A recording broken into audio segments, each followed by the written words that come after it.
বাবার একমাত্র সন্তান, দেখতে শুনতে বড় সুন্দর সুঠাম, আদর করে বাবা পাশেই রাখে, চোখের আড়াল হতে দেয় না, বাবা সব সময় কাছেই রাখে। সালমান ফারসি রাদিয়াল্লাহু তাআলা আনহুকে বাবা কাছে রাখে, চোখের আড়াল হতে দেয় না, এত মায়া।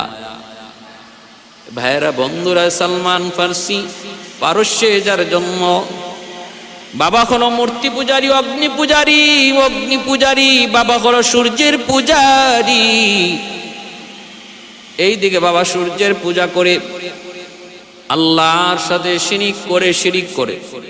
ইন্নাল্লাহা লা ইয়াগফিরু আন ইউশরাকা বিহি ওয়া ইয়াগফিরু মা দুনা যালিকা লিমান ইয়াশা। আল্লাহ পাক রব্বুল আলামিন সমস্ত গুনাহ চাইলে আল্লাহ মাফ করতে পারেন, সব ধরনের গুনাহ আল্লাহ চাইলে মাফ করতে পারেন, কিন্তু মালিক বলেন শিরিকের মতো জঘন্যতম গুনাহ আল্লাহ মাফ করবেন না।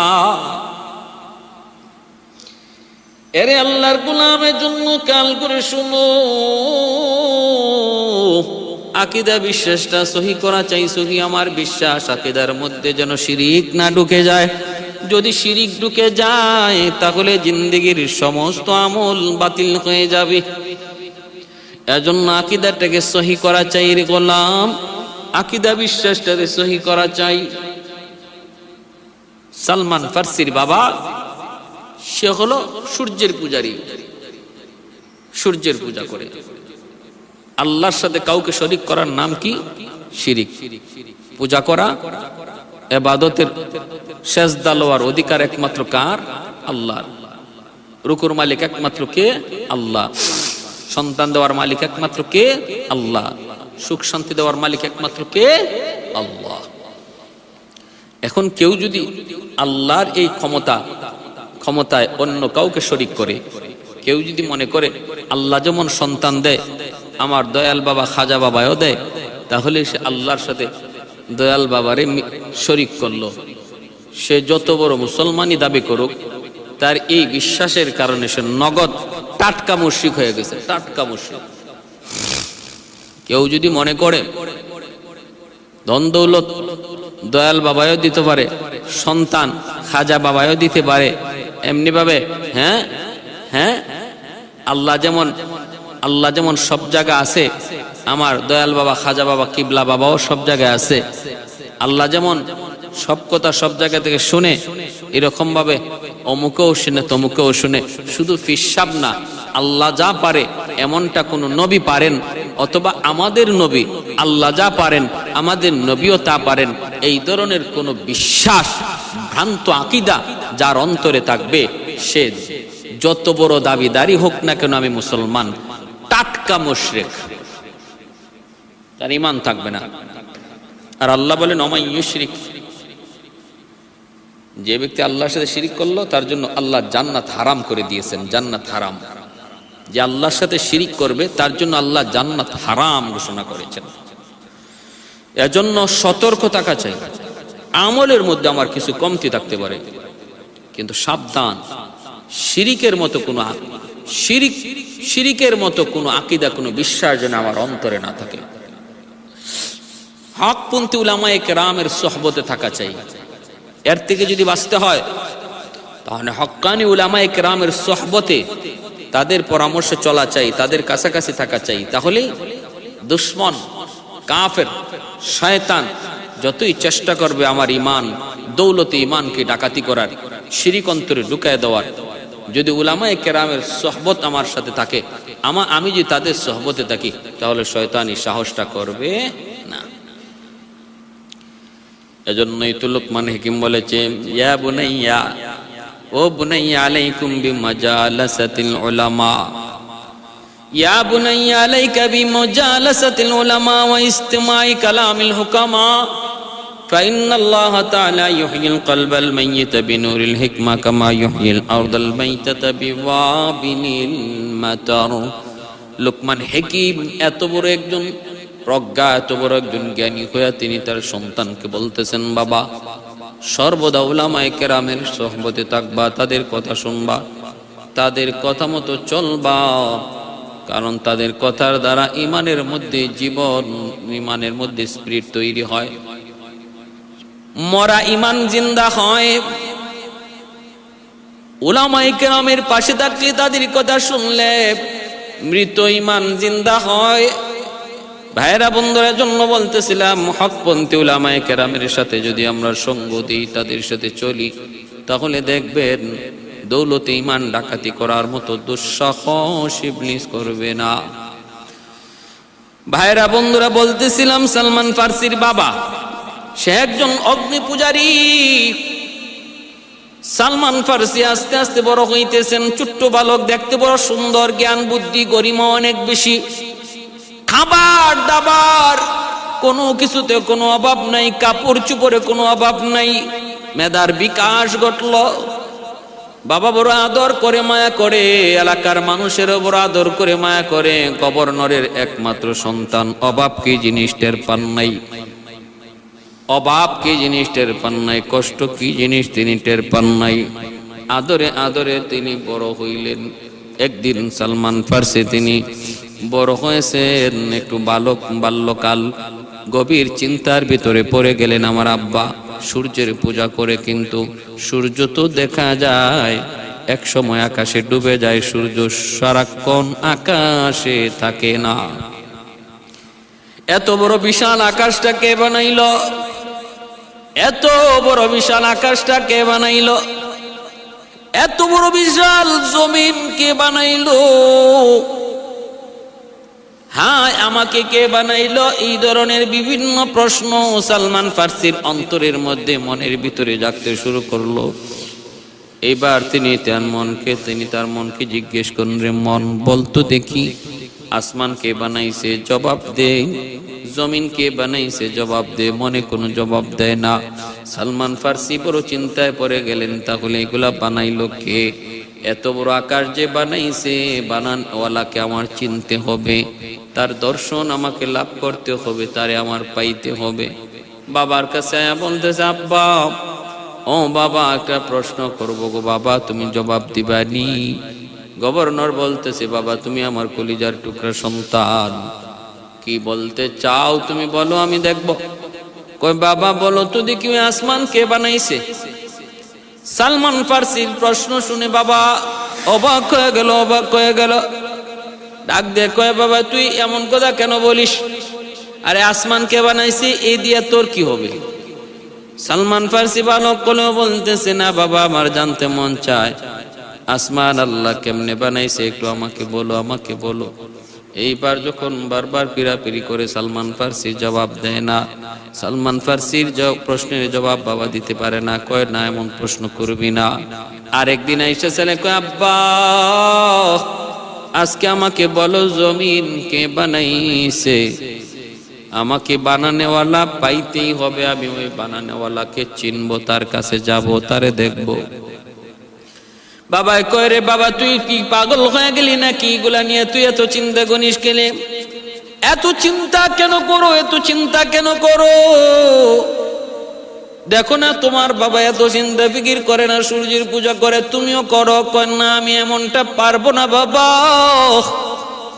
আমাকে একটু জানতে হবে, আসমান, এত বড় আসমান কে বানাইলো? বানানেওয়ালা সারা তো আসমান এমনি হইতে পারে না, জমিন তো বানানেওয়ালা সারা হইতে পারে না। আপনারা কি মনে করেন আসমান কি এমনি হইছে না একজন বানানেওয়ালা আছে? জমিন কি এমনি হইছে না বানানেওয়ালা আছে?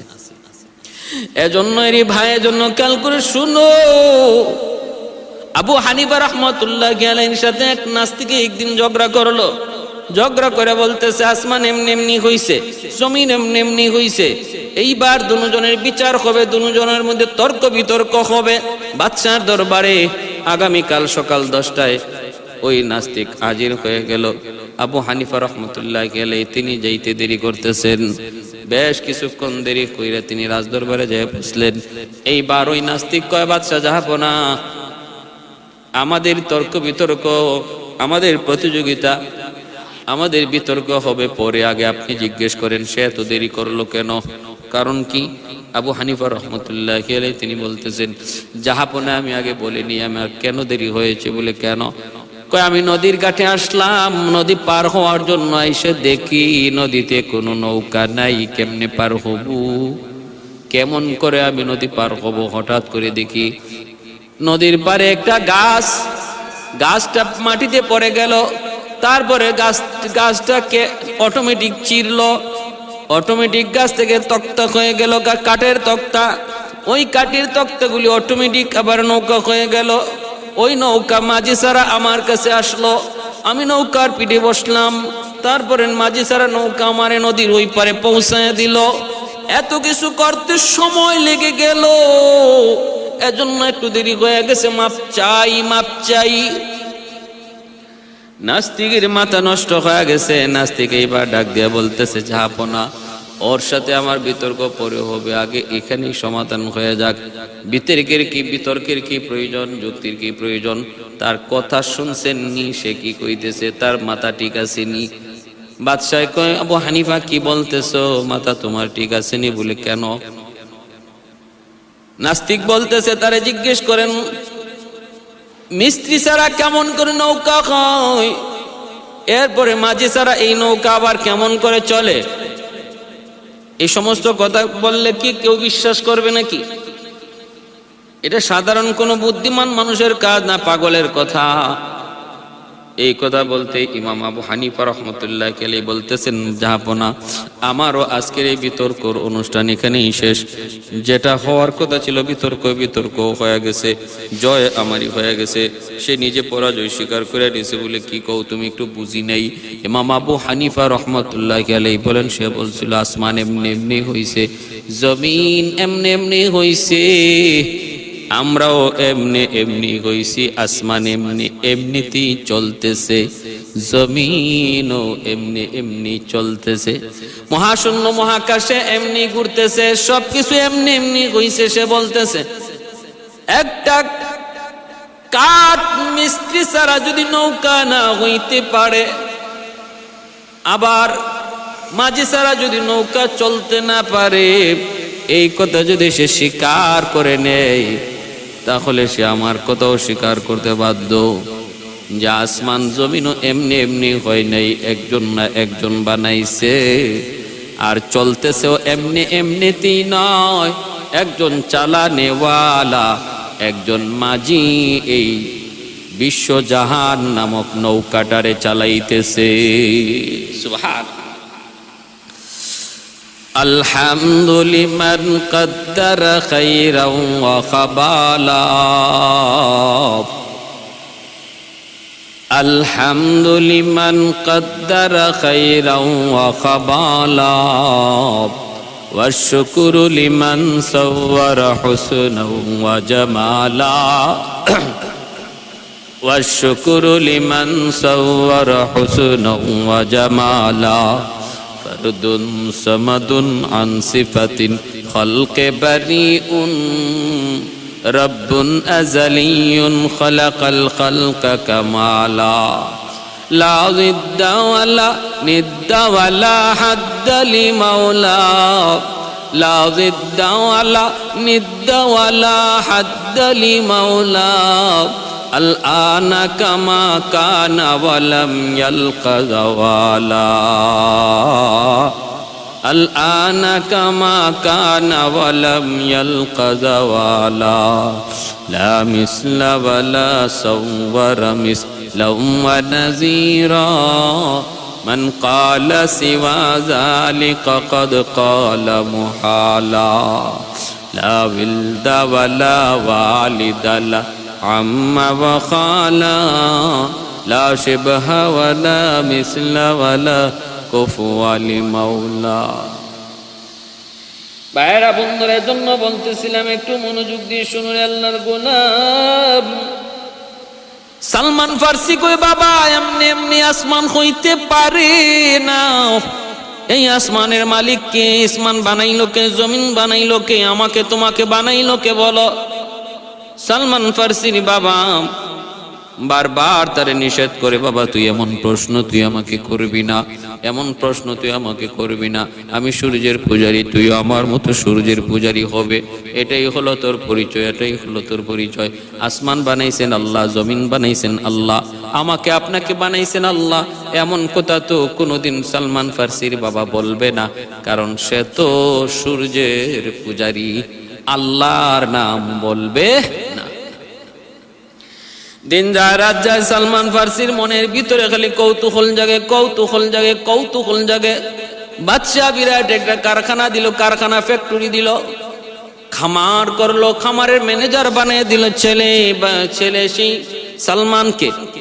বাবা আজকে থেকে তুই আমার খামারের ম্যানেজার, দেখশন করবি। বাবার চিন্তা হলো তার একটা কাজে লাগাই দেই, তাহলে এই চিন্তাগুলা থেকে নিজের বিরত থাকবে। আল্লাহর নবী কয় তাফাক্কারু ফি খালকিল্লাহ ওয়ালা তাতাফাক্কারু ফি যাতিল্লাহ।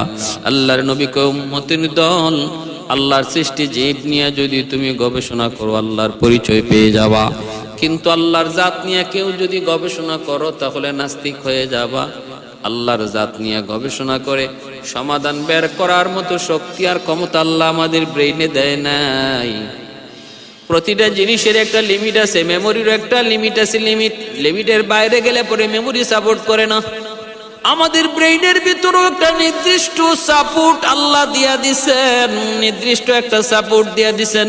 এর বাহিরে যদি আমরা কিছু নিতে চাই তাহলে মেমোরি সেটা গ্রহণ করবে না।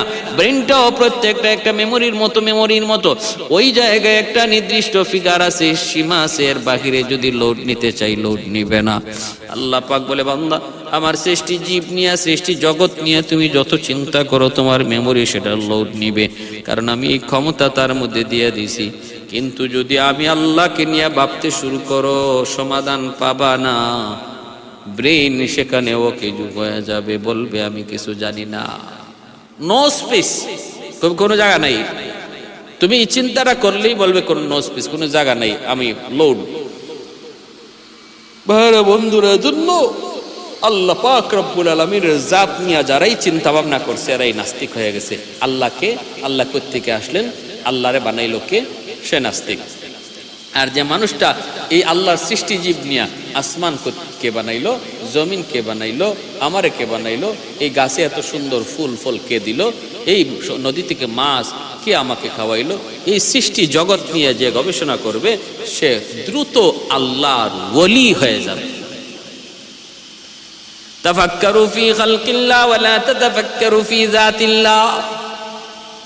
এ ভাই খেয়াল করে শোনো, সালমান ফার্সি তিনি এখন বাবার খামারের ম্যানেজার, দায়িত্ব পালন করেন, কিন্তু চিন্তা ফিকিরের ভিতরে বারবার শুধু আকাশের দিকে তান, আকাশের দিকে তাকায় তাকায় মনের প্রশ্নগুলি আকাশকে জিজ্ঞেস করেন, এরে আকাশ একটু বল না দেখি তোরে কে বানাইলো, জমিন তুই একটু বল না তোরে কে বানাইলো। এর ভিতরে ভাইরা বন্ধুরা হঠাৎ করে কি হলো জানেননি? এ ভাই একদিন তিনি দেখতে পেলেন খ্রিস্টানদের গির্জা থেকে তাওরাত কিতাবের আওয়াজ আসতেছে। গির্জা থেকে তাওরাত কিতাবের তেলাওয়াতের আওয়াজ, ওই আওয়াজটা তার কাছে বড় ভালো লাগলো, তার কাছে বড় ভালো লাগলো।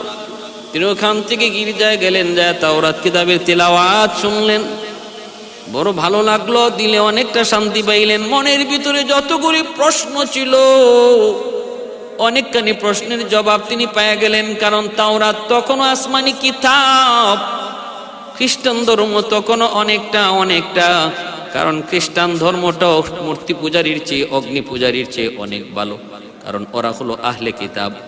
বর্তমানে খ্রিস্টান ইহুদিরা ওরা চেঞ্জ করে, ওরা পরিবর্তন করে নষ্ট হয়ে গেছে, এরা এক বাতিল হয়ে গেছে, গোমরা হয়ে গেছে।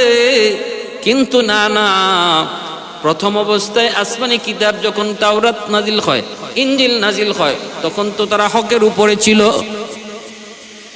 সালমান ফার্সি রাদিয়াল্লাহু তাআলা আনহু বাল্যকালে তিনি তাওরাত কিতাবের তেলাওয়াতটা তিনি শুনলেন, খ্রিস্টানদের গির্জার পাশে যায় তিনি তেলাওয়াত শুনলেন, মনের ভিতরে অনেকগুলি প্রশ্নের জবাব তিনি পেয়ে গেলেন। এরপরে কি হলো? তিনি পাদ্রীকে বলতেছেন, পাদ্রী আমার মনে যতগুলি প্রশ্ন ছিল অনেকগুলি প্রশ্নের জবাব পেয়ে গেছি, আমাদের ধর্মের চেয়ে আপনাদের ধর্মটা অনেক উত্তম। আমাদের ধর্ম যে ওই সূর্যের পূজা, মূর্তির পূজা, আগুনের পূজা, এর চেয়ে আপনাদের ধর্মটা অনেক ভালো। আমাকে আপনাদের ধর্মে দীক্ষিত করেন, আমাকে আপনাদের ধর্মে দীক্ষিত করেন, আমি আপনাদের ধর্ম গ্রহণ করতে চাই। পাদ্রী তখন তার ধর্ম গ্রহণ করে খ্রিস্টান বানায় দিল। এইদিকে আমার ভাইয়েরা বন্ধুরা, সালমান ফার্সি বাবা যখন খামারে আসলো, আইসা দেখে ছেলে নাই। কিছুক্ষণ পরে ছেলে গেলে ডাক দিয়া বলতেছে, বাবা গেলি কোথায়, কোথায় ছিলি? কয় আব্বা আমি ওই যে গির্জা আছে, গির্জায় গিয়েছিলাম, ওখানে খ্রিস্টান ধর্মের তাওরাত কিতাব পড়া হইতেছে, আমি তাওরাতের তিলাওয়াত শুনেছি বাবা। আমাদের ধর্মের চেয়ে তাওরাত ধর্ম অনেক, ওই খ্রিস্টান ধর্ম অনেক ভালো। তাওরাতের অনেকগুলি কথা আমার মনের সাথে মিলছে, মনের অনেকগুলি প্রশ্নের জবাব পেয়ে গেছি বাবা।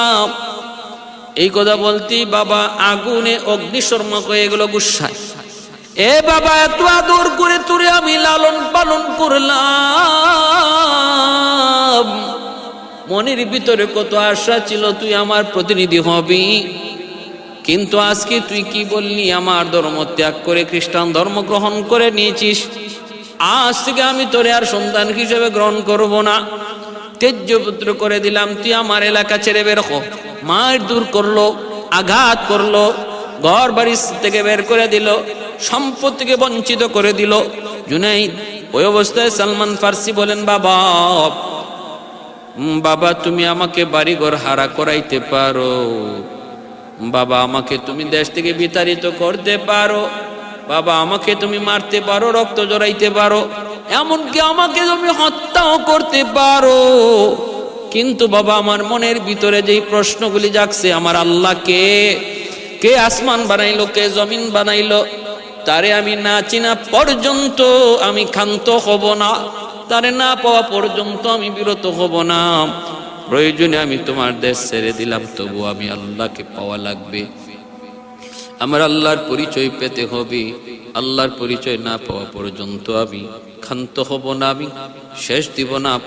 এর শেষটা আমার দেখতে হবে, কোথায় গিয়া এর শেষটা জন্ম শেষ গেল। বাবার রাজত্ব ছেড়ে দিলেন, পারস্য থেকে সিরিয়া চলে আসলেন সালমান ফার্সি, সেই বালক। এই অবস্থায় তিনি আইসা পেয়ে গেলেন একটা খ্রিস্টান পাদ্রীরে, পাদ্রী ধর্মীয় পণ্ডিত, ধর্মীয় গুরু।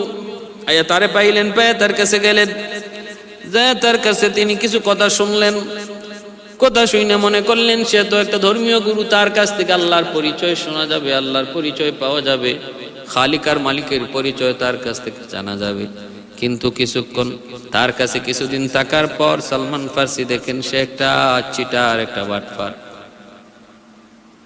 সে একটা ভণ্ড। বিভিন্ন ধর্মে, সকল ধর্মেরই ধর্মীয় লেবাস পরে কিছু ভণ্ড আসেনি না নাই? আছে। এটা একটা সহজ ব্যবসার পদ্ধতি, সহজ ব্যবসার পদ্ধতি। ধর্মীয় অনুভূতিতে মানুষ দুর্বল, আর এই দুর্বল জায়গায় অ্যাটাক কইরা আমাদের সমাজের কিছু চিটার, কিছু বাটপার, লাল শালু পইরা, চুলের মধ্যে আর দাড়ির মধ্যে জট লাগাইয়া, হক মৌলার চিল্লানি দিয়া, আর গৌসে পাকের দোহাই দিয়া, আর খাজা বাবার ডেগের দোহাই দিয়া আমাদের সমাজে এমন বহু বন্ড সহজ সরল ইমানদারের ইমান ডাকাতি করতেছে, সহজ সরল ইমানদারের ইমান ডাকাতি করতেছে। কারণ আমাদের দেশে ইসলামটা আসছে পীর আউলিয়াদের হাত ধরে, এজন্য এদেশের মানুষ পীর আউলিয়াদের প্রতি দুর্বল, আর এই দুর্বল জায়গাটার মধ্যেই বাটপাররা হাত দেয়। বিভিন্ন মাজারে যান, গিয়া দেখবেন শুধু চিটার আর বাটপারদের খেলা আর মেলা, শুধু চিটার বাটপারদের খেলা মেলা। বিভিন্ন মাজারে গিয়া দেখেন, শাহজালাল মাজারে যান, বাইজিদ বুস্তামির মাজারে যান, চিটাং যান, অভাব নেই। কিন্তু সাধারণ একজন মুসলমান যার মধ্যে কোরআন হাদিসের জ্ঞান নাই, সে তো এত সহজে বুঝতে পারে না। সালমান ফার্সি তিনি খ্রিস্টান ধর্ম গ্রহণ করছেন, তাও তিনি বলতেছেন আমার ধর্ম থেকে খ্রিস্টান ধর্ম অনেক ভালো, এজন্য খ্রিস্টান ধর্ম গ্রহণ করছেন। ওই খ্রিস্টান ধর্মের এক পাত্রীর সাথে দেখা, ভাবলেন তার কাছ থেকে দেখি আমি আল্লাহরে পাই কিনা, আল্লাহকে পাওয়ার কোনো পথ পাই কিনা। 2 দিন থাকার পরে দেখেন সে একটা পুরা চিটার, একটা বাটপার। খালি মানুষের টাকা কেমনে যোগাইবো, মানুষের টাকা কেমনে খাইবো, এই চিন্তার মধ্যে। সমাজে এমন কিছু পীর ফকির আছে দেখবেন, মুরিদের কাছ থেকে খালি নেওয়ার তালে আছে, নেওয়ার তালে। তার জন্য গরু আনলো কিনা, তার জন্য ছাগল আনলো কিনা, তার জন্য লাউ আনলো কিনা, মাছ আনলো কিনা, কি নিয়ে আসলো, ওই মুরিদের হাতের দিকে তাকায় তাকে বিশ্বাস। এইও এরকম এক পীরের কাছে, ভণ্ড পীরের কাছে ধরা পড়ছেন হযরত সালমান ফারসি রাদিয়াল্লাহু তাআলা আনহু। তো তিনি দেখেন যে কলস বইরা বইরা স্বর্ণ মুদ্রা মাটিতে লুকায় রাখতেছে। সালমান ফারসি মানুষের মধ্যে জানায় দিলেন, যারে তোমরা পীর বলতেছো সে তো তোমাদের টাকা কলসের মধ্যে স্বর্ণের রূপা বানায় বানায় লুকায় রাখলো। এলাকার মানুষজন কথা মতো যায়, তারা মাটি খুঁড়ে খুঁড়ে স্বর্ণের কলসগুলি পেয়ে গেল। এরপরে ওই বন্য পীর এলাকা থেকে বিতাড়িত করলো।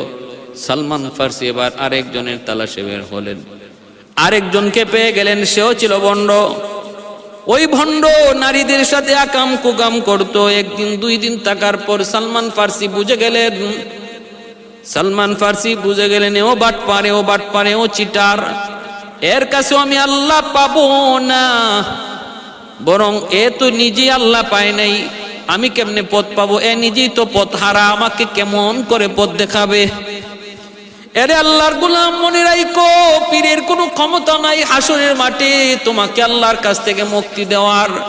পীরের ক্ষমতা হলো দুনিয়াতে তোমাকে পথ দেখানোর, দুনিয়াতে তোমাকে সহি পথের লাইন বাতায় দেওয়া হলো তোমার পীরের কাজ। এখন পীর নিজেই যদি সহি লাইন না জানে, পীর নিজেই যদি রাস্তা না পায়, তোমাকে কেমন করে রাস্তা দেখাবে? এজন্য পীর ধরার আগে খেয়াল করা উচিত, আমার পীর যাকে ধরবো সে সঠিক রাস্তার উপরে আসেনি না নাই সেটা জানা। আর এই জিনিস জানতে হলে নিজে বোঝা যাবে না, হকপন্থী উলামায়ে কেরামের পরামর্শ নিতে হবে। উলামায়ে কেরামের কাছে যদি যাওয়া হয়, তাদেরকে জিজ্ঞেস করা হয়, তাহলে তারা সহি পীর ভণ্ড পীরের পরিচয় জানায় দিবে। তখন তুমি সঠিক পীরের পরিচয় পায় তার কাছে যাও, আমলকে শুদ্ধ করার নিয়তে। হাসরের মাঠে সে তোমাকে পার করে দিবে এই নিয়তে না। হাসরের মাঠে কেউ কাউকে পার করার ক্ষমতা নাই।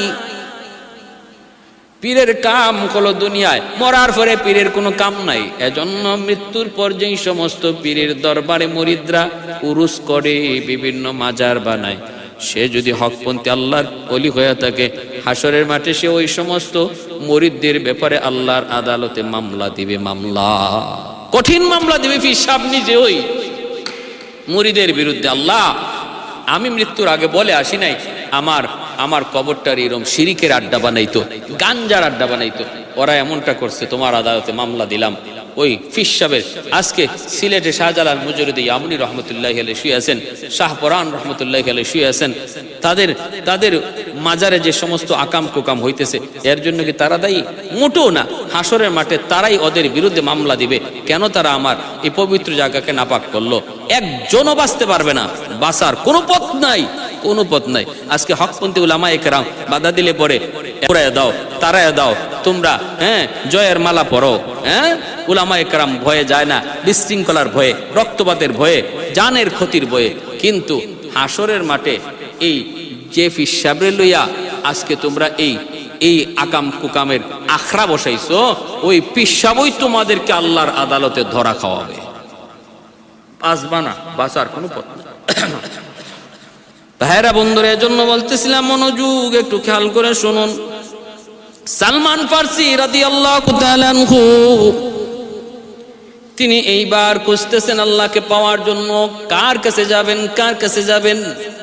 পেয়ে গেলেন আর একজন মানুষ, তিনিও একজন খ্রিস্টান পাদ্রী, কিন্তু তিনি একজন আলেম ছিলেন, আলেম খ্রিস্টান পাদ্রী, তাওরাত কিতাবের পণ্ডিত। আগের দুইগুলি ছিল জাহিল, ওরা ছিল শুধুমাত্র পুরাটাই পরিচয় হলো চিটার আর বাটপার। আর পরের জন তিনি ছিলেন একজন আলেম, তাওরাত কিতাবের আলেম, কিন্তু আমল ভালো না, আমল ভালো না থাকার কারণে ওনার কাছে যাওয়া মাত্রই তিনি বলতেছে, ভাই রে, আমি তাওরাত কিতাবের আলেম ঠিকই, কিন্তু আমার আমল বেশি সুবিধা নয়, আমার কাছে তুমি এতটা লাভবান হতে পারবা না। তুমি যদি আল্লাহর পরিচয় পেতে চাও, আল্লাহকে পেতে চাও, আমি তোমাকে একজন মানুষের সন্ধান দিয়ে দেব, তার কাছে গেলে পরে তুমি আল্লাহর পরিচয় পাবা। তুমি যদি তার কাছে যেতে পারো, তারে পাইতে পারো, তারে ধরতে পারো, তাহলে তার মাধ্যমে আল্লাহর পরিচয় পেয়ে যাবা। কারণ আমি তাওরাত কিতাবের ভিতরে পড়েছি, আখির জমানার একজন নবী আসবেন, যার নাম হবে মুহাম্মদ, যার নাম হবে আহমদ। বাড়ি হবে তার মক্কায়, বংশ হবে তার হাশিমি, বাবার নাম আব্দুল্লাহ, মায়ের নাম আমেনা। তিনি হবেন আখিরি জমানার নবী। মক্কায় যার জন্ম হবে বাবা আব্দুল্লাহ, মায়ের নাম আমেনা। যদি তুমি তার পরিচয়, যদি তুমি তার সাক্ষাৎ কোনোদিন পাও, তাহলে রে যুবক, তার মাধ্যমে তুমি আল্লাহর পরিচয় পেয়ে যাবা, আল্লাহর পরিচয় পেয়ে যাবা। সালমান ফারসি রাদিয়াল্লাহু তাআলা আনহু তিনি জানতে পারলেন ওই মহামানবের জন্ম হবে মক্কায়। অতএব তিনি মক্কার উদ্দেশ্যে রওনা দিলেন। রাস্তায় তিনি এক ডাকাতের হাতে বন্দী হইয়া ডাকাতের দল ওনাকে বাজারে গোলাম বানায় বিক্রি করে দিল। এক ইহুদির কাছে গোলাম বানায় বিক্রি করে দিল সালমান ফারসি। তিনি মনে মনে করে, সালমান গোলাম হলি অসুবিধা নাই, গভর্নরের ছেলে, রাজার ছেলে, ধনীর ছেলে, এই শিল্পপতির ছেলে, শিল্প কারখানা সবকিছু লাতি দিয়ে তুমি চলে এসেছো আল্লাহ পাওয়ার জন্য। আল্লাহ পাইতে যদি তোমাকে কারো গোলাম হতে হয়, কোনো অসুবিধা নাই রে সালমান। আল্লাহ পাওয়ার জন্য যদি কারো গোলাম হতে হয়, তাহলে কোনো অসুবিধা নাই, গোলাম হইতে তুমি রাজি। জীবনে কোনোদিন কষ্ট অনুভব করো নাই, আজকে থেকে কষ্ট তুমি মেনে নাও। আল্লাহ পাওয়ার জন্য তুমি যা কষ্ট স্বীকার করতে হয়, তুমি কষ্ট মেনে নাও। সালমান ফারসি রাদিয়াল্লাহু তাআলা আনহু ইহুদির বাড়িতে তিনি কাম করেন। ভাইরা, বন্ধুরা, এইবার ও ভাই সালমান ফারসি রাদিয়াল্লাহু তাআলা আনহু, ওই যে ভাইরা, বন্ধুরা, মক্কা মদিনার কাছে ইহুদি বসতি, ওই ইহুদি বসতিতে তিনি কাম করেন, ইহুদি মালিকের কাম করেন। খেজুর বাগানে পানি দেন, খেজুর বাগান পরিচর্যা করেন। সালমান ফারসি রাদিয়াল্লাহু তাআলা আনহু খেজুর বাগান পরিচর্যা করেন। ওই অবস্থায় একদিন তিনি খেজুরের গাছের উপর থেকে একটা আওয়াজ শুনতে পেলেন। তার মালিককে তার এক বন্ধু আইসা ডাক দিয়া কয়, দোস্ত শুনছনি, আমরা যে তাওরাত কিতাবের মধ্যে পেয়েছিলাম আখিরি জমানার নবী হবেন মুহাম্মদুর রাসূলুল্লাহ, আখিরি জমানার নবীর নাম হবে মুহাম্মদ, তার বাবার নাম হবে আব্দুল্লাহ, মায়ের নাম হবে আমেনা। তিনি তো মক্কায় জন্ম নিয়ে নিছেন, আব্দুল্লাহর বেটা হয়েছে, আব্দুল্লাহর বেটা নাম রাখা হয়েছে মুহাম্মদ। এই আওয়াজটা যেই মাত্র সালমান ফারসির কানের মধ্যে ঢুকলো, সাথে সাথে তার হৃদয়ে নাড়া দিয়ে উঠল, হায় আমি কি শুনলাম! আমাকে তো সিরিয়ার ওই যে খ্রিস্টান পাদ্রী আমাকে বইলা দিছিল, তার নাম হবে মুহাম্মদ, বাবার নাম হবে আব্দুল্লাহ, মায়ের নাম হবে আমেনা। নিচে নাইমা বলতেছে, ভাইজান তুমি কি বলেছো?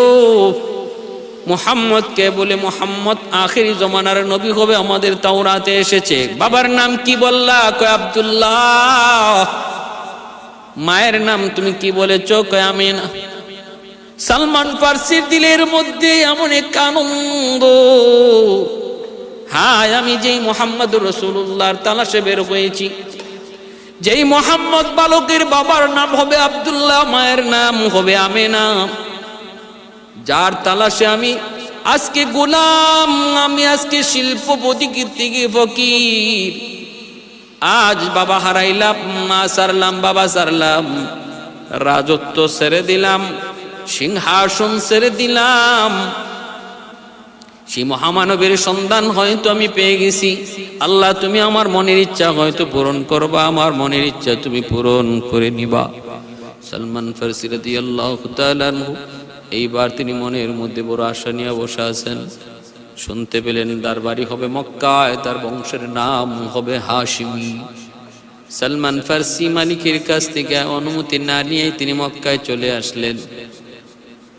আর ওই ইহুদি পণ্ডিত তারে জানায় দিছিল, তুমি যদি তারে পাও তাহলে 3টা পরীক্ষা করবা, তিনি শেষ নবী কিনা এর জন্য 3টা পরীক্ষাই তোমাকে যথেষ্ট করে দিবে। 1 নাম্বার হলো তিনি কখনো সদকা খাবেন না, সদকা তিনি কখনো খাবেন না। 2 নাম্বার হলো তিনি হাদিয়া গ্রহণ করবেন। 3 নাম্বার হলো তার পিঠের মধ্যে মোহরে নবুয়ত থাকবে, মোহরে নবুয়ত। এই 3টা জিনিস যদি তুমি পাও তাহলে নিশ্চিন্তে মনে করবা তিনি নবী, আখেরি নবী। সালমান ফারসি শুনতে পেলেন মক্কায় আব্দুল্লাহর বেটা মুহাম্মদ জন্ম নিয়েছে। বড় আনন্দ, মনের মধ্যে বড় খুশি। দিন যায় রাত যায়, একে 40টা বছর কেটে গেল। আমার নবীর উপরে নবুয়ত আল্লাহ পাক দান করলেন। 40 বছর বয়সে নবী হলেন। আওয়াজ আসলো সালমান ফারসির কাছে, আব্দুল্লাহর বেটা মুহাম্মদ তিনি তো নবী দাবি করেন, নবুয়তি পেয়েছেন। এই আওয়াজটা মাত্রই সালমান মনে মনে সিদ্ধান্ত নিলেন, আর তাকার সুযোগ আমার নাই। এখনই আমি আল্লাহর সেই মহামানব, আল্লাহর সেই গোলামের কাছে আমার এখনই যাইতে হবে। সালমান ফারসি রওনা দিয়া মক্কায় চলে আসলেন। আমার নবীর কাছে আসলেন, সাথে কিছু সদকা নিয়ে আসলেন। সদকা, কারণ ওই খ্রিস্টান পাদ্রী জানায় দিছে সে সদকা খাবে না। সদকা নিয়ে আসলেন পরিচয়ের জন্য। আমার নবী, রহমতের নবী, মায়ার নবীর সামনে এসে তিনি বসলেন, দিলেন সদকাটা সামনে দিলেন। মায়ার নবী বলতেছেন, আমি সদকা খাই না। সালমান ফারসি মনে মনে কয়, আমি তো সদকা বলি নাই। তিনি বলতেছেন আমি সদকা খাই না। সালমান ফারসি ওই দিন চলে আসলেন নবীর কাছ থেকে। এর পরের দিন তিনি কিছু হাদিয়া নিয়ে নবীর কাছে হাজির হলেন।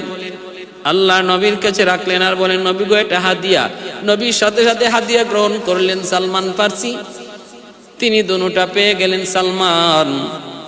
এইবার 3 নাম্বার একটা আলামত বলেছিল, তার পিঠে রয়েছে মোহরে নবুয়ত।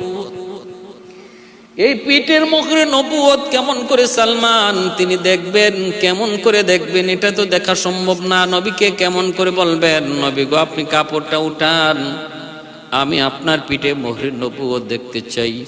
এই কথা সালমান কেমন করে বলবেন? আল্লাহর নবী সালমান ফারসি এই চিন্তা চেতনা, সালমান ফারসির মনের কথা আল্লাহ তার নবীকে জানায় দিছেন। আল্লাহ যতক্ষণ পর্যন্ত নবীকে জানায় ততক্ষণ নবী জানেন, যতক্ষণ জানায় না ততক্ষণ নবী জানেন না। এর নাম আলিমুল গায়েব নয়। আলিমুল গায়েব একমাত্র আমার আল্লাহ। কেন?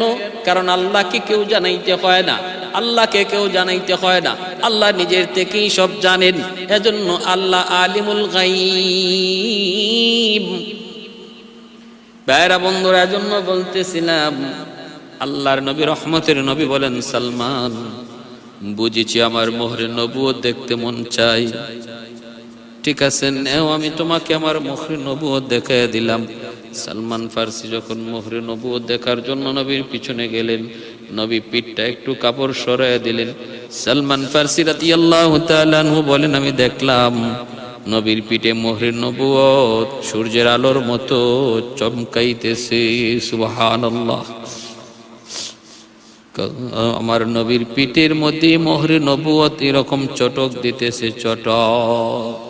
हाजी को जबे जाने मदीने की ज़मीं तक, हाजी को जबे जाने मदीने की ज़मीं तक, जाना मैं यही नक्श कदम मांग रहा हो। हाजी को जबे जाने मदीने की ज़मीं तक, हाजी को जबे जाने मदीने की ज़मीं तक, जाना मैं यही नक्श कदम मांग रहा हो, जाना मैं यही नक्श कदम मांग रहा हो, दौलत न कोई जाहो हशम मांग रहा हो, मैं साया ये दीवार हरम मांग रहा हो, मैं साया ये दीवार हरम मांग रहा हो। আল্লাহর নবী রহমতের নবী বলেন, রে সালমান নেও, তুমি দেখতে চাও বুঝি দেখে নাও। আমার নবী রহমতের নবীর চেয়ে অনেক বয়সে বেশি হলেন সালমান ফার্সি। সালমান ফার্সি মুসলমান হয়েছেন 120 বছর বয়সে। আল্লাহর নবীর কাছে যখন তিনটা আলামত তিনি পেয়ে গেলেন, সাথে সাথে নবীকে বলতেছেন, নবী গো আমাকে কালেমা পড়ে মুসলমান বানায় দেন। আল্লাহর নবী কালেমা পড়ে মুসলমান বানায় দিলেন। এরপরে সালমান চললেন ইহুদি মালিকের কাছে। মালিকের কাছ থেকে বিদায় নেওয়া লাগবে। যায় তিনি বলতেছেন, মালিক আমাকে বিদায় দিয়ে দেন, আমাকে বিদায় দিয়ে দেন। এ মালিক, তুমি আমার পরিচয় চিনো না, আমি আমার পরিচয় তোমাকে দেইও নাই। আমি হলাম পারস্যের গভর্নরের সন্তান, একমাত্র সন্তান। আল্লাহ পাওয়ার জন্য আসমান জমিনের সৃষ্টিকর্তা কে, তার পরিচয় পাওয়ার জন্য আমি ঘর ছেড়েছি, বাড়ি ছেড়েছি, বাবা ছেড়েছি, মা ছেড়েছি, রাজত্ব ছেড়েছি। ধনীর পরিবারের সন্তান, কষ্ট কি জিনিস আমি বুঝি না। তোমার বাড়িতে আমি অতদিন পর্যন্ত গোলাম ছিলাম, কষ্টের কামকাজ করেছি, শুধু একটা নিয়তে একটা আশায়। কারণ আমি জেনেছিলাম একজন মানুষের মাধ্যমে আল্লাহর পরিচয় পাওয়া যাবে, আল্লাহর পরিচয় পাওয়া যাবে। তিনি কে? তিনি হলেন মক্কায় তার জন্ম হবে, বংশ তার হাশিমি হবে, বাবার নাম হবে আব্দুল্লাহ, মায়ের নাম হবে আমেনা। সদকা তিনি খাবেন না, হাদিয়া তিনি গ্রহণ করবেন। পিঠের মধ্যে থাকবে তার মহরের নবুয়ত। আমি আজকে ওই লোকের সন্ধান পেয়ে গেছি। তিনি আর কেউ নন, তিনি হলেন নবী মুহাম্মদুর রাসূলুল্লাহ। মালিক আমার, আমি আমার নবীর কাছে যায় কালেমা পড়ে মুসলমান হয়েছি, অতএব আমাকে সুযোগ করে দাও, আমি নবীজির কাছে চলে যাব। যে উদ্দেশ্যে আমি রাজত্ব ছেড়েছি, সেই উদ্দেশ্যের দিকে আমাকে যেতে দাও। ইহুদি মালিক কয়, সালমান পাগল হইছো নাকি? পাগল হইছো? তোমার আমি কিনে আনছি, এমনি তোমার আমি যেতে দেব না। তো কেমনে যাইতে দিবা? কয় যাইতে দিমু, তবে বিনিময় লাগবে। সালমান ফার্সি বলেন, কি বিনিময় চাও? কয় বিনিময় হলো ওই যে দেখো আমার একটা চাটিয়াল জমিন, পাতুরি জমিন, ওই পাতুরি জমিনের মধ্যে তুমি 300 খেজুরের চারা লাগাইবারে সালমান। আর ওই 300 খেজুরের চারা যেদিন বড় হবে, যেদিন ওর মধ্যে ফল ধরবে, ওই ফলগুলা যেদিন পাকবে, সেই পাকা ফল যেদিন আমি খাবো, ওই দিন তোমাকে আমি মুক্ত করে দিব। কয়শো চারা? 300 খেজুরের চারা তুমি ওই পাথুরি জমিনে লাগাইবা। আর ওই পাথুরি জমিন দিয়ে এই চারাগুলা বড় হবে, ফল ধরবে, পাকবে। যেদিন পাকা ফল আমি খাবো, ওই দিন তোমাকে মুক্ত করব। সালমান ফার্সি রাদিয়াল্লাহু তাআলা আনহু হতাশ হয়ে গেলেন, হতাশ। এক হলো এই পাথুরি জমিন, এই পাথুরি জমিনের মধ্যে চারা গাছ জন্মাবেই না, মাটি নাই, খালি পাথর। 2 নম্বর হলো চারা যদি জন্মায়, ওই চারা বড় হবে, ওই চারা বড় হইয়া ফল ধরবে, সেই ফল পাকবে। একটা খেজুরের চারা থেকে চারাটা বড় হইয়া খেজুর ধরা এবং পাকা পর্যন্ত মিনিমাম সময় লাগে 15 বৎসর। 15 বৎসরের আগে খেজুর গাছে খেজুর আসে না, পাকা ফল খাওয়া যায় না। সালমান ফার্সি কই, তাহলে তো আমি অন্তত মিনিমাম 15 বৎসর পিছনে চলে গেলাম। কেমন করে সম্ভব? আমি কেমন করে নিজেরে বুঝাবো? কেমন করে আমি নিজেরে মানাবো? আল্লাহর নবীর কাছে সালমান ফার্সি চলে গেলেন, যায় বললেন, নবী গো, আমি তো আপনার দরবারে আসতে চাই, কিন্তু আমার ইহুদি মালিক এসে এই শর্ত লাগায়া দিছে। কেমন করে এই শর্ত পূরণ করা সম্ভব? কেমন করে আমি এই শর্ত পূরণ করব? কিন্তু আমার তো আর থাকতে মন চায় না, আমি তো আপনার দরবারে আসতে চাই। আল্লাহর নবী বললেন, সালমান টেনশন নাই, চিন্তা নাই। নবী সাহাবীদেরকে বলেন, সাহাবীরা রে, প্রত্যেকে একটা করে খেজুরের চারা দিয়ে দাও। যার যার বাগান থেকে একটা খেজুরের চারা নিয়ে আসো। 300 খেজুরের চারা এক জায়গায় জমা হয়ে গেল। আল্লাহর নবী খেজুরের চারাগুলা নিয়ে ওই চাটিয়াল ময়দানে আসলেন। আয়েশা নবী বললেন, সালমান তুমি গর্ত করো, গর্ত করো। আর সাহাবীদেরকেও নবী বলেন, তোমরাও গর্ত করো, গর্ত করে চারা লাগাও। চারা লাগাই আল্লাহর নবী নিজে পানি দিতেছেন। হযরত ওমর ফারুক রাদিয়াল্লাহু তাআলা আনহুকে নবী বলেন, ওমর আমার সাথে চারাতে পানি দাও। নবী পানি দিতেছেন, ওমরও পানি দিতেছেন। 300 খেজুরের চারা এইভাবে লাইন ধরে লাগাইলেন। এরপরে মায়ার নবী চারাটা লাগায় সাহাবায়ে কেরামদেরকে বলেন, সাহাবীরা রে একটু হাত বাড়াও, আমাদের কাম আমি কোমরা করেছি, বাকিটা করবেন আমার আল্লাহ। ওয়াল্লাযীনা জাহাদু ফীনা লানাহদিয়ান্নাহুম সুবুলানা ওয়া ইন্নাল্লাহা লামাআল মুহসিনিন।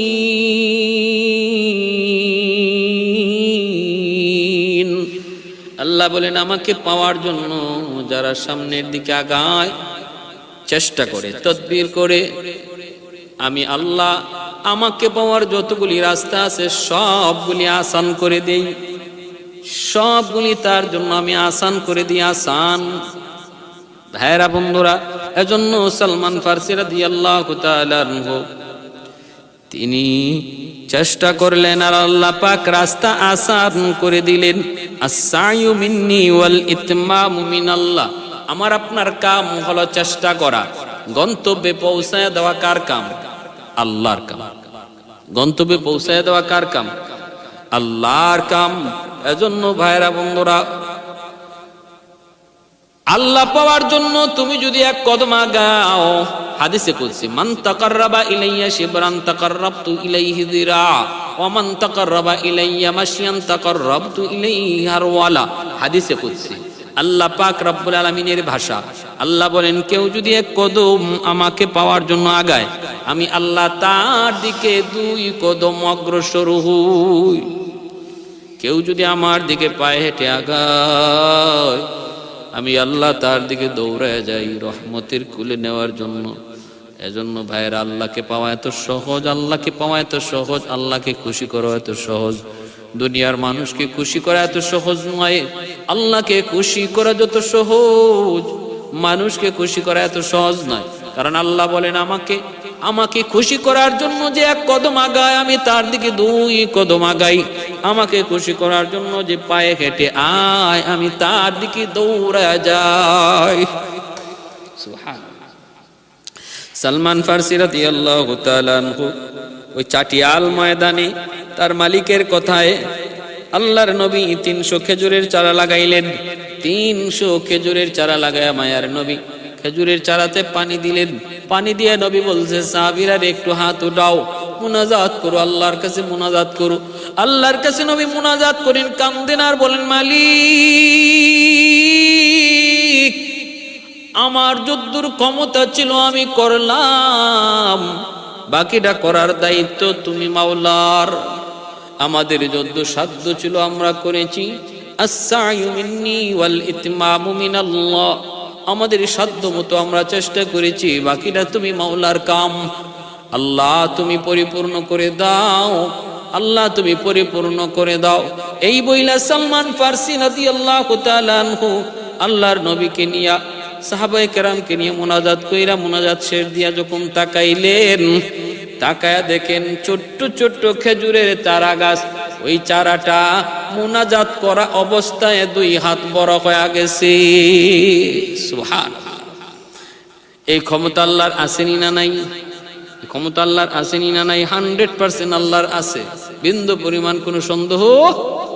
কাদিরে কুদরত দারি বরকামাল, কাদিরে কুদরত দারি বরকামাল, আনতা রব্বি আনতা হাসবি যুল জালাল, আনতা রব্বি আনতা হাসবি যুল জালাল। আল্লাহু আকবার। কিছুদিনের ভিতরে, ওই বেশি দিন লাগে নাই, 15 দিনের ভিতরে এই খেজুরের চারাগুলা বড় হইয়া খেজুর দইরা খেজুর পাকলো। আর ওই পাকা খেজুর গুলাতে আইসা পাখি আইসা জমা করলো। আল্লাহর নবী তার মালিককে বললেন, সালমান যাও তোমার মালিককে দেয়া বলো সে যেন তার খেজুর গাছের পাকা খেজুর খায়। ওই পাকা খেজুর দেখা মালিক সালমান ফার্সিকে আজাদ করার আগে নিজে কালেমা পড়ে মুসলমান হয়ে গেল। সুবহানাল্লাহ। ইয়া রাসূলুল্লাহ, আপনার হাতে এত বরকত, আজ আমি সেই নবী কি চিনলাম না, যে সত্য নবী, এত বড় সত্য নবী, যার হাত লাগা হাতের মধ্যে আল্লাহ এত বরকত দিয়েছে, যার দ্বারা অন্ধকার সমাজ আলোকিত সমাজ হয়েছে, যার দ্বারা অন্ধকার মানুষগুলো আলোকিত মানুষ হয়েছে, যার দ্বারা মানুষ খালিক আর মালিককে চিনেছে। এজন্য আল্লাহ বলে, লাকাদ মান্নাল্লাহু আলাল মুমিনিন ইয বাআসা ফীকুম রাসূলাম মিনহুম। আল্লাহ পাক রব্বুল আলামিন বলে, আমার নবীকে তোমাদের মাঝে পাঠানোই ছিল তোমাদের কাছে আমার দেওয়া সবচেয়ে বড় নিয়ামত, সবচেয়ে বড় নিয়ামত আমার নবীকে তোমাদের কাছে পাঠানো। নবীর দ্বারা আমরা আল্লাহকে পেয়েছি, আল্লাহর পরিচয় পেয়েছি। আমার নবী আসার কারণে, নবী আমাদেরকে বলার কারণে আমরা আল্লাহকে পাওয়ার রাস্তা জেনেছি। নতুবা আমরা অন্ধকারই থেকে যেতাম। জাহিলি যুগই থেকে যেত। জাহিলি মানুষগুলা তাহারা জাহিলি থেকে যেত। আল্লাহ আমাদের সবাইকে নবী আর নবীর সাহাবায়ে কেরামের আদর্শ মতো চলার, তাদের মতো জীবন গঠন করার তৌফিক আল্লাহ আমাদের সবাইকে দান করুন।